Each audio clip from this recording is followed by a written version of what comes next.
Identity ಇವರು ಬಚ್ಚೇಗೌಡರ ಮಗನಂತದ್ದಕ್ಕೆ ಸೀಮಿತ ಆಗೋದ್ರೆ ಅದರಲ್ಲಿ ನೀವು ನೋಡ್ಬೇಕಂದ್ರೆ ನಮ್ಮಲ್ಲಿ ಇದು ಕಟ್ಔಟ್ ಮತ್ತೆ ಫ್ಲೆಕ್ಸ್ ಕಲ್ಚರ್ ಇದೆ. 224 ಕ್ಷೇತ್ರಗಳಲ್ಲಿ ಆ ಕಟ್ಔಟು ಫ್ಲೆಕ್ಸು ತಮಿಳ್ನಾಡು ಸ್ಟೈಲಲ್ಲಿ ಇರ್ತಕ್ಕಂಥ ಇವತ್ತು ಕೂಡ ಅಷ್ಟೇ ಆದಂಥ ಒಂದು ಹುಚ್ಚ ಅಭಿಮಾನ that motivates you every day. MTB Nagaraj ಅವ್ರ ಜೊತೆ ಫ್ರೆಂಡ್ಲಿ ಆಗಿರೋಣ ಸಾಕು. ಸರ್, ಯಾವತ್ತೂ ಕೂಡ ಅನ್ಸೇ ಇರಲಿಲ್ವಾ ರಾಜಕೀಯದಲ್ಲಿ ತಂದೆಯವರು ಅಷ್ಟು ಸಕ್ರಿಯವಾಗಿದ್ದಾರೆ, ಅಟ್ಲೀಸ್ಟ್ ಒಂದು ಟ್ರಯಲ್ ಮಾಡಬಹುದಪ್ಪ ಅಂತ? ಅದು ಯಾವ ಥರದಂದರೆ ಒಂದು ಯಾವುದೇ ಕಾರಣಕ್ಕೂ ತಂದೆಯವರ ಹೆಸರಿಗೆ ಅಗೌರವ ತರದಿರೋಂಥ ರೀತಿಯಲ್ಲಿ ತಂದೆಗೆ ಕೀರ್ತಿ ತಂದುಕೊಡ್ಬೇಕನ್ನೋ ನಿಟ್ಟಿನಲ್ಲಿ ಮತ್ತೆ ಒಂದು ಆಸೆ ಇದ್ದಿದೆ ಅಂದರೆ ಸ್ವಂತ ಛಾಪ್ ಇರಬೇಕು. ತಾವು ಹೇಳಿದ್ರಲ್ಲ ರಾಜಕಾರಣಿಯ ಮಗ ಇವನು ರಾಜಕಾರಣಿ ಆಗ್ತಾನೆ ಅಂತೇಳಿ ಡೇ ಒನ್ ಇರುವ ಸ್ವಂತ ನಮ್ಮದೇ ಆದಂಥ ಒಂದು ಐಡೆಂಟಿಟಿ ಬಿಲ್ಡ್ ಮಾಡಬೇಕು. ಸ್ವಂತ ನಮ್ಮದೇ ಆದಂಥ ಇಲ್ಲಪ್ಪ ಅವ್ರನ್ನ ಬಿಟ್ಟು ಕೂಡ ಇವಳಿಗೆ ಒಂದು ಅವನದೇ ಆದಂಥ ಮಾನ್ಯತೆ ಇದೆ, ಅವ್ರದ್ದೇ ಆದಂಥ ಅರ್ಹತೆ ಇದೆ, ಅವ್ರದ್ದೇ ಆದಂಥ ಆಲೋಚನೆಗಳಿವೆ, ವಿಚಾರಗಳಿದೆ ಅಂತೇಳಿ ಆ ಒಂದು ಮಾಡ್ಕೋಬೇಕನ್ನಂತ ಒಂದು ಮನೋಭಾವ ಡೇ ಒನ್ ಅಂದ ಇತ್ತು. But I wanted to create an identity of my own.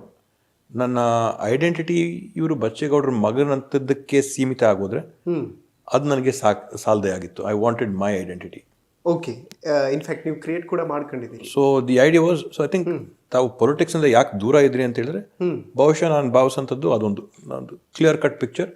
Identity ನಮ್ದು ಕ್ರಿಯೇಟ್ ಮಾಡಿದ ನಂತರ maybe politics. But if you just try to be an shadow of someone, ಯಾರ್ದೋ ಇಮೇಜಲ್ಲೇ ನಾನು ಮೋಲ್ಡ್ ಆಗಬೇಕು, ಅವ್ರ ಛಾಯೆ ಇದ್ದಂಗೆ ನಾನು ಇರಬೇಕು ಅಂತಂದರೆ ಬಹುಶಃ ಅದು ನನಗೆ ಸಮಾಧಾನ ಇಲ್ದಿದ್ದಂಥದ್ದು. ಓಕೆ ಸರ್, ತಮಿಳುನಾಡು ಪೊಲಿಟಿಕ್ಸ್ಗೂ ಮತ್ತು ಹೊಸಕೋಟೆಯಲ್ಲಿ ನಡೆಯುವಂಥ ಪಾಲಿಟಿಕ್ಸ್ಗೂ ತುಂಬ ಇಂಟ್ರೆಸ್ಟಿಂಗ್ ಅಂತ ಅನಿಸುತ್ತೆ ಸರ್ ಕೆಲವೊಂದು ವಿಚಾರಗಳು. ನೀವು ಅಬ್ಸರ್ವ್ ಮಾಡಿದ ಹಾಗೆ ಯಾವತ್ತಾದ್ರೂ ಕಂಪ್ಯಾರಿಟಿವ್ಲಿ ನೋಡಿದ್ರಾ ಅಂತ? ಅದರಲ್ಲಿ ನೀವು ನೋಡ್ಬೇಕಂದ್ರೆ ನಮ್ಮಲ್ಲಿ ಇದು ಕಟ್ಔಟ್ ಮತ್ತು ಫ್ಲೆಕ್ಸ್ ಕಲ್ಚರ್ ಇದೆ. ಐ ಥಿಂಕ್ ನೀವು ಹೇಳಿದಾಗೆ 224 ಕ್ಷೇತ್ರಗಳಲ್ಲಿ ಆ ಕಟ್ಔಟು ಫ್ಲೆಕ್ಸು ಡೆಕೋರೇಷನ್ಸು ಆ ಒಂದು ಕಲ್ಚರು ಕ್ರೇಜು ನಮ್ಮಲ್ಲಿ ಸ್ವಲ್ಪ ಆ ಒಂದು ತಮಿಳ್ನಾಡು ಸ್ಟೈಲಲ್ಲಿ ಇರ್ತಕ್ಕಂಥ ಒಂದು ಇದಿದೆ. ಓಕೆ, ನಾವು ಆ್ಯಕ್ಚುಲಿ ಚಿಕ್ಕವರಿದ್ದಾಗ ಸರ್ ಬಚ್ಚೇಗೌಡ ಸರ್ದು ಅನ್ಸುತ್ತೆ ದೊಡ್ಡ ಕಟೌಟ್ ಹಾಕಿ ಅದಕ್ಕೆ ಹಾಲಿನ ಅಭಿಷೇಕ ಮಾಡಿದ್ರು ನಂದಗುಡಿಯಲ್ಲೇ. ನನಗೀಗಲೂ ನೆನಪಿದೆ, ಆಗ ಸ್ಕೂಲಿಗೆ ಹೋಗ್ತಾ ಇದ್ವಿ ನಾವು. ಲೈಕ್ ಏನಪ್ಪ ಇದು ಹಿಂಗೆ ಡಿಫ್ರೆಂಟ್ ಆಗಿ ಇಲ್ಲಿ ಅಂತ ಆ ಟೈಮಲ್ಲೇ. ಈಗಲೂ ಅದೇ ಟ್ರೆಂಡ್ ಇದೆಯಾ? ಈಗಲೂ ಅದೇ ಟ್ರೆಂಡ್ ಇದೆ. ಜನಕ್ಕೆ ಇವತ್ತು ಕೂಡ ಅಷ್ಟೇ ಆದಂಥ ಒಂದು ಹುಚ್ಚ ಅಭಿಮಾನ, ಹುಚ್ಚ ಪ್ರೀತಿ ಇದೆ.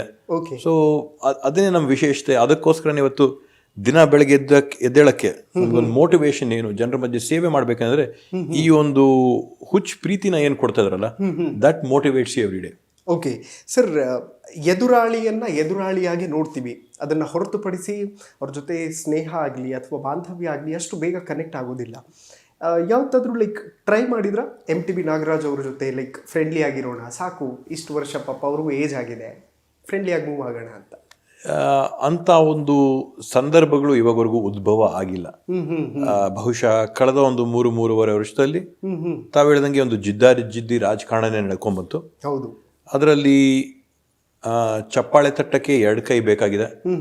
ಅವರು ಕೂಡ ಮುಂದುವರೆದ್ರೆ ನಾವು ಕೂಡ ಅದನ್ನ ಒಂದು ಅಭ್ಯಂತರ ಮಾಡೋಂಥದ್ದೇನಲ್ಲ. ಬಟ್ ಇವತ್ತವರೆಗೂ ಅಂತ ಒಂದು ಸಂಗತಿಗಳು, ಅಂತ ಒಂದು ಸನ್ನಿವೇಶಗಳು ಉದ್ಭವ ಆಗಿಲ್ಲ. ಬಹುಶಃ ಅದ್ರ ವಿರೋಧಿ ಕೂಡ ನಾನೇನಲ್ಲ. ಓ, ಅಮೇಝಿಂಗ್ ಸರ್. ಎಲ್ಲೋ ಒಂದು ಕಡೆ MTB ನಾಗರಾಜ್ ಅವರಲ್ಲಿ ಒಂದು ಫೀಲ್ ಇದೆ, ಅವ್ರ ಮಗ ಪುರುಷೋತ್ತಮ್ ಇನ್ನೂ ಕೂಡ ಬೆಳಿಬೇಕಿತ್ತು, ಕಾರ್ಪೊರೇಟರ್ಗಷ್ಟೇ ಸೀಮಿತ ಆದರು ಅಂತ. ನೀವೇನು ಅಡ್ವೈಸ್ ಮಾಡ್ತೀರಿ ಅಂತ? MTB ನಾಗರಾಜ್ ಅವರು ಅವ್ರ ಮಗನಿಗೆ ಸಲಹೆ ಕೊಟ್ಟರೆ ಸಫಿಷಿಯಂಟ್ ಅಂತ ನನಗನ್ಸುತ್ತೆ.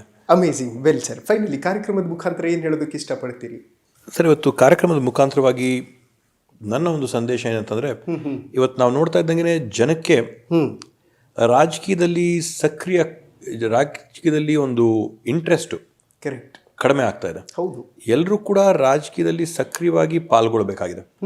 ಅದನ್ನ ಕೆಲವೊಂದು ವರ್ಗಕ್ಕೆ, ಕೆಲವೊಂದು ಜನಕ್ಕೆ ನಾವು ಸೀಮಿತ ಮಾಡಿದ್ರೆ ಅದು ಸಾಲದು. ಯಾಕಂದ್ರೆ ಇದೊಂದು ಪ್ರಜಾಪ್ರಭುತ್ವ ಏನಿದೆ, ಎಷ್ಟು ಜನ ನಾವು ಭಾಗವಹಿಸ್ತೀವೋ ಇದರಲ್ಲಿ, ಎಷ್ಟು ಸಕ್ರಿಯವಾಗಿ ನಾವು ಇದರಲ್ಲೆಲ್ಲ ಇರ್ತೀವೋ, ಎಷ್ಟೊಂದು ವಿಭಿನ್ನತೆ ಇದರಲ್ಲಿ ಇರ್ತೀವೋ ಅಷ್ಟೇ ವಿಶೇಷವಾಗಿ ಇದಿರುತ್ತೆ ಅಂತ ನಿಟ್ಟಿನಲ್ಲಿ every one should be politically active. Every one should, ತಾವು ಹೇಳ್ದಂಗೆ ಮಾಧ್ಯಮಗಳಲ್ಲಿ ನ್ಯೂಸ್ ಆಗಿರ್ಬೋದು, ದೃಶ್ಯ ಮಾಧ್ಯಮಗಳಾಗಿರ್ಬೋದು, ಟಿವಿ ಆಗಿರ್ಬೋದು, ಫಾಲೋ ಪಾಲಿಟಿಕ್ಸ್. ಸಿ, ಈ ಬೆಳವಣಿಗೆಯ ಹಿಂದೆ ಮುಂದೆ ಆಗ್ತಕ್ಕಂಥ 5 ವರ್ಷ 10 ವರ್ಷದ ಡೆವಲಪ್ಮೆಂಟ್ ಏನು, ಇದನ್ನ ನಾವು ಒಪ್ಕೋಬೇಕಾ, ಇದನ್ನ ನಾವು ತಿರಸ್ಕಾರ ಮಾಡಬೇಕಾ, ಯಾವ ಥರದಲ್ಲಿ ಇದನ್ನ ನಾವು ಸ್ವೀಕಾರ ಮಾಡ್ಕೋಬೇಕನ್ನೋದ್ರ ಬಗ್ಗೆ ಕರೆಕ್ಟ್. ಎಲ್ಲರೂ ಕೂಡ ಒಂದು ಗಮನ ಹರಿಸ್ಬೇಕಾಗುತ್ತೆ. ಯಾಕಂದ್ರೆ ರಾಜಕಾರಣ ಯಾರು ಬರೀ ವಿಧಾನಸೌಧದಲ್ಲಿ ಮಾಡೋಂಥವ್ರಲ್ಲ, ಅಥವಾ ನಾವು ಮಾಡಿದ ಕಾನೂನುಗಳು ಬರೀ ನಮ್ಮ ಅಧಿಕಾರಿ ವರ್ಗದವ್ರಿಗೆ ಸೀಮಿತ ಆಗತ್ತದಲ್ಲ, ನಮ್ಮ ದೈನಿತ್ಯ ಜೀವನಗಳ ಮೇಲೆ ಪರಿಣಾಮ ಬೀರಂತ ಒಂದು ಬೆಳವಣಿಗೆಗಳು ಇವತ್ತಾಗುತ್ತೆ. ಅದ್ರ ಬಗ್ಗೆ ಗಮನ ಕೊಡಬೇಕಾಗುತ್ತೆ. ಭ್ರಷ್ಟಾಚಾರದಲ್ಲಾಗಿರ್ಬೋದು, ಕಾನೂನುಗಳಲ್ಲಾಗಿರ್ಬೋದು, ಕೋಮುವಾದದಲ್ಲಾಗಿರ್ಬೋದು, ಇವೆಲ್ಲದರ ಬಗ್ಗೆ ಕೂಡ ಗಮನ ಕೊಟ್ಟು ಕರೆಕ್ಟ್. ಇವತ್ತು ಸಾಕಷ್ಟು ಮಹನೀಯರು ಶ್ರಮಪಟ್ಟು ಬೆವರು ರಕ್ತ ಹರಿಸಿ ನಮ್ಗೆ ಈ ಸ್ವಾತಂತ್ರ್ಯನ ಕೊಡಿಸಿದ್ದಾರೆ. ಇದನ್ನ ಮತ್ತೊಮ್ಮೆ ಕಳ್ಕೋದೇ ಇದ್ದಂಗೆ ಓಕೆ, ಕಾಪಾಡಂಥದ್ದು ನಮ್ಮೆಲ್ಲರ ಜವಾಬ್ದಾರಿ. ರಾಜಕೀಯದಿಂದ ಮಾತ್ರ ಅದು ಸಾಧ್ಯ. ಸಕ್ರಿಯವಾಗಿ ಎಲ್ಲರೂ ಕೂಡ ಅದರಲ್ಲಿರಬೇಕು ಅಂತ. Well, thank you so much Sharath Bachegowda ಅವರೇ, ಇಷ್ಟೊತ್ತು ಸಮಯ ಕೊಟ್ಟಿದ್ದಕ್ಕಾಗಿ. ವೆಲ್, ನೋಡಿದ್ರಲ್ಲ ವೀಕ್ಷಕರೇ, ಸ್ಟೇಟ್ ಲೆವೆಲ್ ಲೀಡರ್ ಆಗೋದು ಅಂತಹ ಎಲ್ಲ ಕೆಪಬಿಲಿಟಿಗಳಿದೆ, ಬಟ್ ಕನ್ಸಿಡರ್ ಮಾಡುವಂಥವ್ರು ಬೇಕು. ಮೇ ಬಿ ಕನ್ಸಿಡರ್ ಮಾಡ್ತಾರೆ. ಇಷ್ಟರಲ್ಲಿ ನಿಗಮ ಮಂಡಳಿಗೆ ಅಧ್ಯಕ್ಷರಾದರೂ ಆಶ್ಚರ್ಯ ಇಲ್ಲ, ಮುಂದೆ ಮಿನಿಸ್ಟರ್ ಆದರೂ ಆಶ್ಚರ್ಯ ಇಲ್ಲ. ನೋಡ್ತಾ ಇರಿ ನ್ಯಾಷನಲ್ ಟಿವಿ. ನಾನು ಸೈಯದ್ ಹಿದಾಯತ್.